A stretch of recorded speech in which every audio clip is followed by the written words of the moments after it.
فرعون کون تھا؟ فرعون مصر کا بادشاہ تھا جہاں بنی اسرائیل بڑی تعداد میں آباد تھے اور فرعون کی غلامی میں دن گزر رہے تھے۔ فرعون کے سامنے کسی نجومی نے یہ پیشنگوئی کر دی کہ اس سال بنی اسرائیل میں ایک شخص پیدا ہوگا جو اس کی بادشاہی کا خاتمہ کر دے گا۔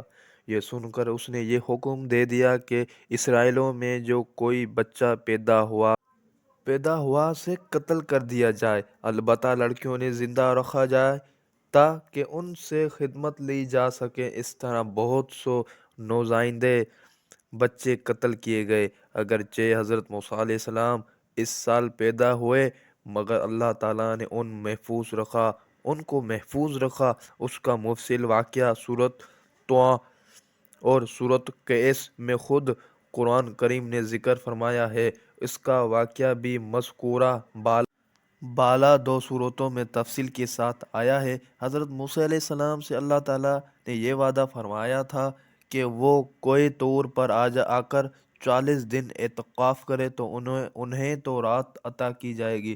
چنانچہ حضرت موسیٰ علیہ السلام کی طور پر تشریف لے گئے۔ ان کی غیر موجودگی سے فائدہ اٹھاتے ہوئے سامری جادوگر نے ایک گائے کے بچڑے بنایا اور بنی اسرائیل کو اسے اپنا معبود قرار دینے اور اس کی عبادت کرنے پر آمادہ کر لیا، اور اس طرح وہ شرک میں مبتلا ہو گئے۔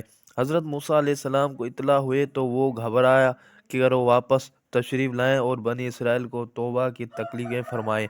اس کو توبہ کا ایک حصہ یہ تھا کہ بنی اسرائیل میں سے جو لوگ اس شرک میں ملوث نہیں ہوئے تھے وہ ملوث ہونے کی والوں کو قتل کرے۔ چنانچہ ان کی ایک بڑی تعداد قتل کی گئی، اس طرح ان کی توبہ قبول ہوئی۔ یہ واقعات انشاءاللہ تفصیل سے سورۃ اعراف اور سورۃ طٰہٰ میں آئیں گی۔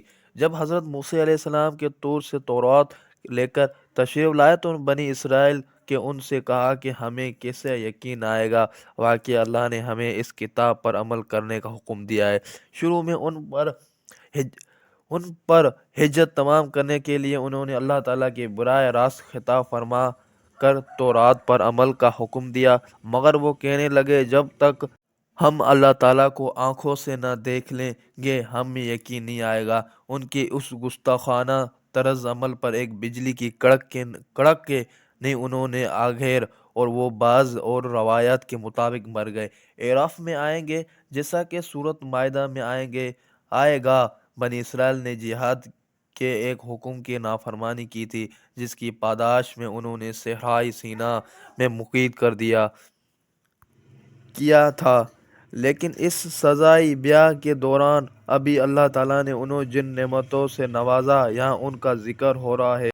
صحرا میں چونکہ کوئی چوٹ ان کی سروں پر نہیں تھی، اس لیے ان کو دھوپ کی تمازت سے بچانے کے لیے اللہ تعالیٰ نے یہ انتظام فرمایا کہ ایک بادل ان پر مسلسل سایہ رہتا تھا۔ اس صحرا میں جہاں کوئی عذاب دستیاب نہیں تھی، اللہ تعالیٰ نے غیب سے من وسلویٰ کی شکل میں انہیں بہترین خوراک مہیا فرمائی۔ بعض روایات کے مطابق من سے مراد دتر نجمین ہے جو اس علاقے نے افراد سے پیدا کر دی گئی تھی۔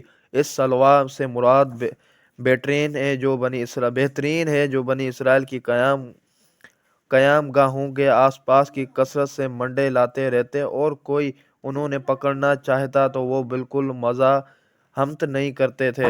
بنی اسرائیل نے ان تمام نعمتوں کی بری طرح ناقدری کی اور اس طرح خود اپنے جانوں پر ظلم کیا۔